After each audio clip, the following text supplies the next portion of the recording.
Doctor Ghalib, আপনার কাছে জামাত প্রকাশ্যেই PR পদ্ধতির পক্ষে বলছে এবং সম্ভবত বিএনপি ছাড়া ছোট ছোট দল বলে যাদেরকে মনে করা হয়, জামাত যদিও ছোট দল না, ধরেন বাম দল কিংবা নতুন দল, আরও ছোট ছোট দল, তারা সবাই পিআর পদ্ধতি চাচ্ছে। অনেকে বলছেন এইটার দুটো উদ্দেশ্য। একটা উদ্দেশ্য হচ্ছে বিএনপি যেন 200-র উপরে আসন না পেয়ে যায়, মানে একটা যেটা এনসিপি বা বৈষম্যবিরোধী ছাত্র আন্দোলন শুরু থেকে বলছিল, এক ফ্যাসিবাদকে সরিয়ে আরেকটা ফ্যাসিবাদ আমরা কায়েম করতে চাই না। ফলে এটা বিএনপির বিরোধিতা করার জন্যই কি জামাত আসলে পিআর পদ্ধতি চাচ্ছে?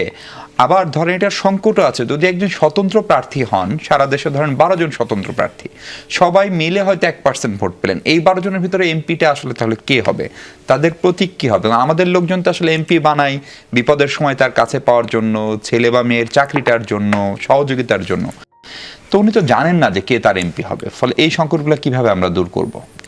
ধন্যবাদ প্রথমে আমাকে ইনভাইট করার জন্য। আমরা যে বিষয় নিয়ে আলোচনা করতেছি, দেখেন পিআর প্রসেসটা মানে প্রথমে যেভাবে আসলো, যেটা অনেকগুলো দেশে কিন্তু এটা আছে, মানে অপরিচিত প্রসেস না যে ডেমোক্রেসিতে কেউ এটা হঠাৎ করে বানাচ্ছে, বিষয়টা এরকম না। পিআর প্রসেস আছে, তার কিছু ভালো দিক আছে, কিছু খারাপ দিক আছে, প্রোস কনস আছে, এবং আমাদের সার্বিকভাবে আলোচনা করে ডিসিশন নিতে হবে। তো ফান্ডামেন্টালি যেখান থেকে আসে, ধরেন আমার 300 আসন, দুইটা রাজনৈতিক বড় বড় দল ইলেকশন করতেছে, একটা দল প্রত্যেক আসনে 1 ভোট করে হেরে গেল, তাহলে দুইটা দলের মধ্যে একেবারে কাউন্টে থিওরিটিক্যালি বা ভোটের পার্থক্য হবে, অথবা জাস্ট 300 ভোটের পার্থক্য হবে, তার 49 point something and 50 point something. কিন্তু আসনের দিক থেকে এটা হইতে পারে 100 and 0, একটা দল টোটাল 300 আসন পাইতে পারে, আর একটা দল 0 আসন পাইতে পারে। তাহলে এখানে একটা ইনকনসিস্টেন্সি তৈরি হইতেছে, তাই না? এই ইনকনসিস্টেন্সিটা থেকে আমরা যাতে ওভারকাম করতে পারি, তো পিআরের ফিলসফি হলো এটা। থিওরিটিক্যালি এটা ঠিক আছে, নাম্বার 1। নাম্বার 2 হলো পিআরের পক্ষে যে পজিটিভ আর্গুমেন্টগুলো করা হয়, তার মধ্যে আরেকটা হলো যে এখন যখন আপনি স্থানীয়ভাবে একজন লোক নির্বাচন করে আসতেছে, সে স্থানীয় এলাকায় একটা দলীয় বলয় তৈরি করতেছে, তার মাসলম্যান থাকে, ভোট কাটতে হয়, তার টাকা পয়সা বিলাইতে হয়। আপনি জানেন এখনকার সময় বোধহয় নির্বাচন করতে প্রায় 20-30 কোটি টাকা খরচ হয় এক একটা এমপি আসনে। আনবিলিভেবল, তাই না? আমি কোনোদিনই রাজনীতিতে যাই এটা করতে পারবো না। তো এই যে মানি এবং মাসলম্যানের যে প্র্যাকটিস, তো পিআর প্রসেসে গেলে যেত ফোকাসটা ব্যক্তি থেকে সরে গিয়ে দলে চলে যাবে, তখন এই জিনিসটা এখানে কমে যাবে। এই দুইটা হচ্ছে ফান্ডামেন্টাল আর্গুমেন্ট, যে আমরা যেই ইনকনসিস্টেন্সিটা আছে সেটাকে ওভারকাম করতে পারবো, আর হচ্ছে মানি এবং মাসলম্যানের যেই আপনার প্রভাবটা আছে এটাকে আমরা কমায় আনতে পারবো। আমি একটা ছোট্ট আমি একটু শেষ করি প্রশ্ন, তারপর আসেন। তো এটা হচ্ছে তার প্রস। নেগেটিভ যেটা দিক, যেটা সাইদ আব্দুল্লাহ বললো, যে একটা হচ্ছে যে গভর্নমেন্ট ইনস্টেবল হতে পারে। তার কারণ হলো যেহেতু একক সংখ্যাগরিষ্ঠতা কেউ কম পাবে, তাহলে দেখা যাবে যে 2-3টা পার্টি তারা মিলেমিশে একসাথে সরকার করতে হবে, এই ইনস্টেবিলিটি সেখানে আছে। আরেকটা ইনস্টেবিলিটি আছে, প্রবলেম আছে, সেটা হলো যে দলীয় প্রধান যখন মনোনয়ন দিবেন, তো উনি আসলে কি দেখে মনোনয়ন দিবেন? আমাদের দলের মতো তো আভ্যন্তরীণ গণতন্ত্র নাই।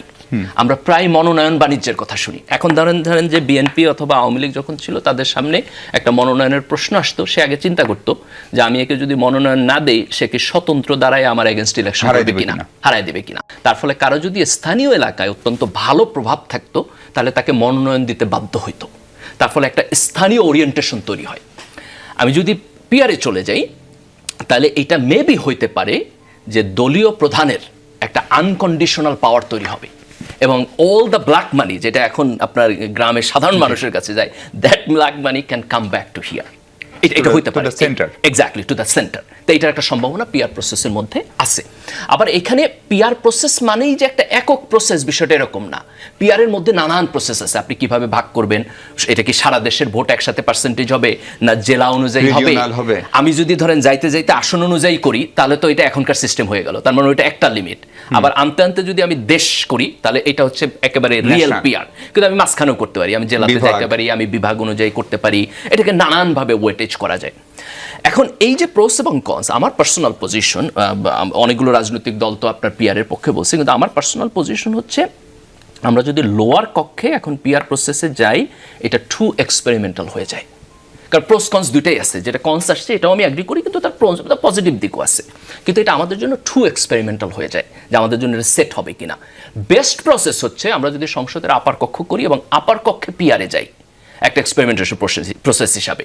তাইলে যেটা সুবিধা সেটা হলো যে উচ্চকক্ষ যদি আমাদের এখানে থাকে, উচ্চকক্ষের হাতে তো সকল ক্ষমতা থাকবে না।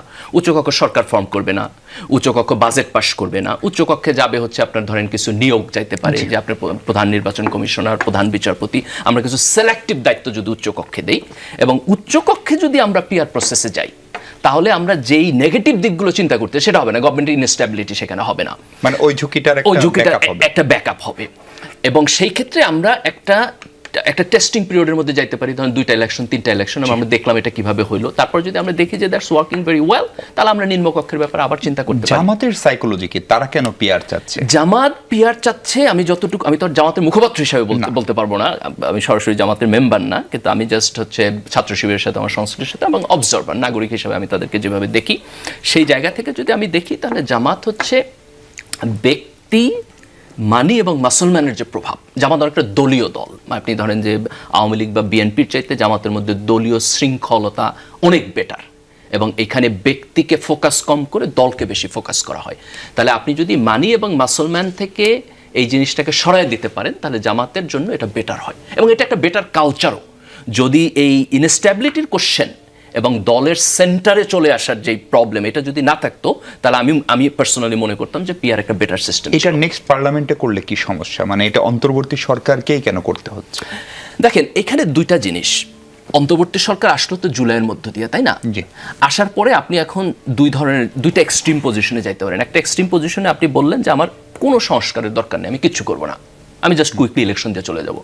তত্ত্বাবধায়ক সরকার ছিল না, আমি তত্ত্বাবধায়ক সরকার দিব, নির্বাচন কমিশনার সরাই দিয়ে নির্বাচন কমিশনার করবো, আমি 90 দিনের মধ্যে অথবা সময়ের মধ্যে দিয়ে আমি হচ্ছে ইলেকশন দিয়ে দেবো। That's one philosophy. আর এক ফিলসফি আপনি বলতে পারেন, ওকে, পলিটিশিয়ানরা ঠিকঠাক মতো করে সংস্কার করে না, আমি 5 বছর বসে সংস্কার করে তারপর ইলেকশন দিব, অথবা 2 বছর বসে, অথবা 3 বছর বসে। দুইটা এক্সট্রিম জায়গা।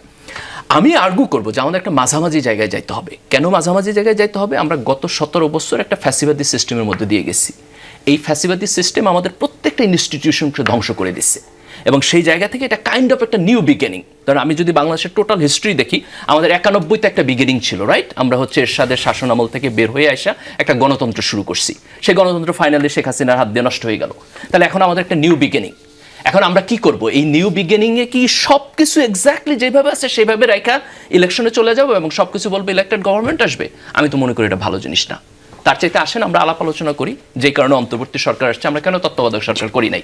ফর দ্য সেম রিজন আমরা কিছুটা সংস্কার করি, দুইটা ভাগ করি, যার মধ্যে কোনটা সবচেয়ে গুরুত্বপূর্ণ, মেজর এবং মাইনর আইডেন্টিফাই করি, মেজর সংস্কারগুলো এখন করে ফেলি, তারপর আমি ইলেকশনে যাই।